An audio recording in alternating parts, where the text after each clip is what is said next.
Menko Polhukam untuk mengundurkan diri.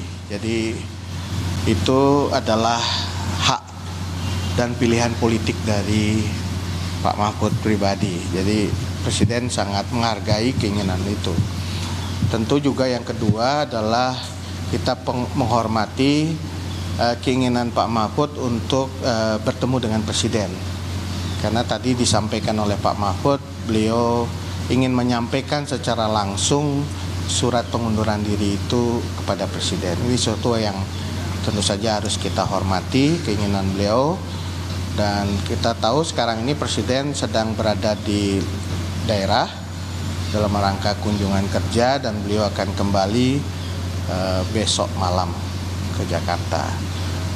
Dan tentu setelah itu kita bisa tahu kapan bisa dijadwalkan pertemuan antara Pak Mahfud dengan Presiden.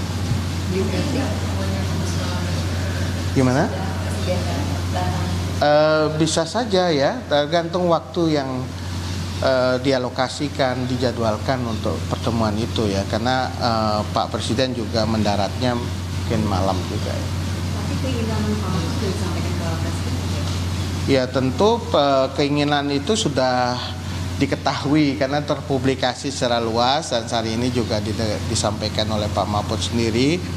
Tetapi seperti yang tadi saya sampaikan, Presiden tentu menghormati keinginan dari Pak Mahfud untuk menyampaikan secara langsung surat pengunduran diri itu. Tapi ada kemungkinan bertemu di luar Jakarta, karena kemungkinan mungkin ada Pak Mahfud bisa balik dulu ke Jakarta. Belum, karena Pak Mahfud juga ada agenda. Ya hari ini beliau ada di Lampung, kemungkinan setelah itu juga ada agenda-agenda lain. Ya tentu juga menyesuaikan dengan waktu bersama ya, Pak Mahfud agenda dengan kampanye, Presiden kembalinya baru besok malam. Gitu. Jadi untuk konfirmasi berarti Presiden sekarang posisinya sudah tahu ya bahwa Prof Mahfud itu akan mengundurkan diri gitu dari jabatan sebagai Menko Polhukam. Baru tahu nanti setelah secara resmi kan, setelah beliau menerima surat pengunduran diri. Tapi dari informasi tentu sangat banyak yang sudah beredar dan hari ini sudah dinyatakan secara langsung oleh Pak Mahfud MD.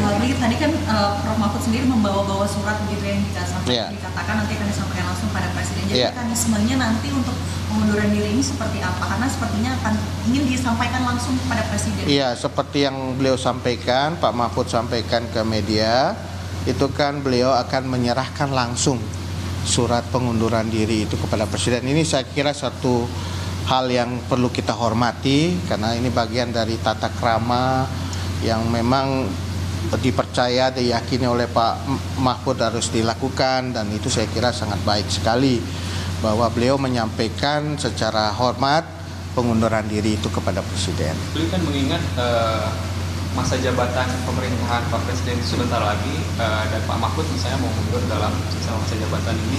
Adakah pertimbangan-pertimbangan dari Pak Presiden misalnya untuk jangan dulu deh atau kayak bisa bertahan dulu? Iya, kemungkinannya ada atau tidak seperti itu? Apa karena ditahan oleh Presiden? Iya, apa karena menghormati keputusan politik aja? Iya, ini kan tentu kita harus juga menghormati keinginan dari Pak Mahfud ya.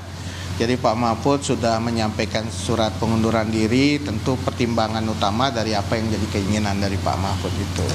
Berarti nanti surat itu meskipun disampaikan kepada Presiden, nanti akan tetap prosesnya melewati Kementerian Sekretariat Negara begitu ya, Bu? Ya, mekanismenya kan setelah disampaikan, ketika Bapak Presiden memberikan persetujuan, tentu ada kepresnya juga untuk pemberhentian dan selanjutnya menunggu arahan Presiden mengenai pengisian posisi Menko Polhukam. Tentu ini harus betul-betul kita pastikan penyelenggaraan pemerintahan dan fungsi yang harus dijalankan oleh Menko Polhukam itu tetap berjalan seperti biasa. Jadi posisi Menko Polhukam sendiri, apakah ada potensi akan interim atau mungkin Presiden melantik fungsi? Kita tunggu arahan Presiden saja. Soal ini kan pengganti radar-radar untuk mencari nama-nama itu, apakah udah bilang dulu? Karena mungkin nggak bakalan gak bakalan mendadak gitu. Apakah udah ada nama-namanya atau dari parpol atau non parpol? Iya, Bapak Menko aja belum menyampaikan surat. Ya, kita sudah berpikir soal pengganti. Kita hormati dari apa yang menjadi langkah Pak Menko Polhukam. Beliau sangat luar biasa bisa mengikuti tata krama yang sebenarnya sangat bagus sekali. Jadi tidak begitu saja dengan surat, tetapi beliau ingin menyampaikan langsung kepada Presiden. Ini sebuah tata krama ketimuran yang memang harus kita jaga dan kita hormati. Ketika beliau ditunjuk oleh Presiden menjadi Menko Polhukam dengan terhormat, tentu berhentinya juga dengan hormat. Itu saya kira sebuah hal yang perlu kita hargai dan hormati. Dan kita belum membicarakan soal pengganti karena beliau sendiri sudah baru akan menyampaikan berencana akan diterima oleh Bapak Presiden. Tapi ini pertanyaannya kan ini kalau misalnya memang besok bertemu gitu, berarti kan tanda tangan surat untuk Presiden itu kemungkinan di tanggal 3 gitu ya. Sedangkan pemilu ini di tanggal 14 Februari. Bagaimana kemudian menjaga supaya pemilu ini bisa tetap damai? Tapi Menko Polhukam ini posisinya akan seperti apa? Apakah ad interim? Apakah akan langsung ditunjuk? Jadi itu yang... Iya, yang prinsip utamanya adalah penyelenggaraan pemerintahan termasuk tugas dan fungsi Menko Polhukam harus tetap berjalan. Saya kira itu yang jadi prinsip utama. Mengenai siapa, apakah nanti akan ada menteri ad interim atau akan langsung definitif, itu akan menjadi bagian dari putusan dari Bapak Presiden yang kan segera akan disampaikan setelah beliau menerima Pak Mahfud. Jadi kita tidak membicarakan mengenai hal itu sekarang. Tetapi mengenai penyelenggaraan pemilu, saya yakin dengan sistem yang kita miliki dengan baik, yang sudah teruji keandalannya melalui institusi-institusi penyelenggara pemilu, kemudian dalam institusi pemerintahan juga kita tahu sudah berjalan dengan baik. Saya kira kita berharap tidak ada masalah yang terkait dengan pengunduran diri dari Pak Menko Polhukam. Proses penyelenggaraan pemerintah, fungsi-fungsi Menko Polhukam tetap berjalan dengan baik. Berarti sampai saat ini belum ada, dan kita juga bisa memastikan bahwa roda penyelenggaraan pemerintahan tetap berjalan dengan baik. Menteri-menteri bekerja menjalankan tugasnya juga dengan baik. Tentu itu kita harus betul-betul hormati dan kita jaga ya. Proses penyelenggaraan pemerintahan itu kan dilakukan untuk kepentingan masyarakat, kepentingan bangsa dan negara. Jadi kita harus betul-betul mengapresiasi ketika roda pemerintahan ini berjalan dengan baik, dengan menteri-menteri berjalankan fungsinya dengan baik. Jadi meskipun ad interim maupun disampaikan kalau misalnya ada ketidaknyamanan dalam kabinet kemudian disangkakan itu tidak. Oh, itu jelas tidak ada. Teman-teman sendiri di istana pasti mengetahui bahwa ada SOP pengamanan yang sudah baku yang dijalankan oleh Pas Pampres, dan sistem pengamanan itu tidak berubah seperti yang berjalan seperti yang sebelumnya. Termasuk juga ketika menteri-menteri akan ratas atau sidang kabinet paripurna, tidak ada perubahan terhadap SOP pengamanan. Itu bisa di cross check, teman-teman sendiri di istana juga bisa melihat bagaimana suasana ketika pengamanan menjelang sidang paripurna dan juga dalam lingkungan istana.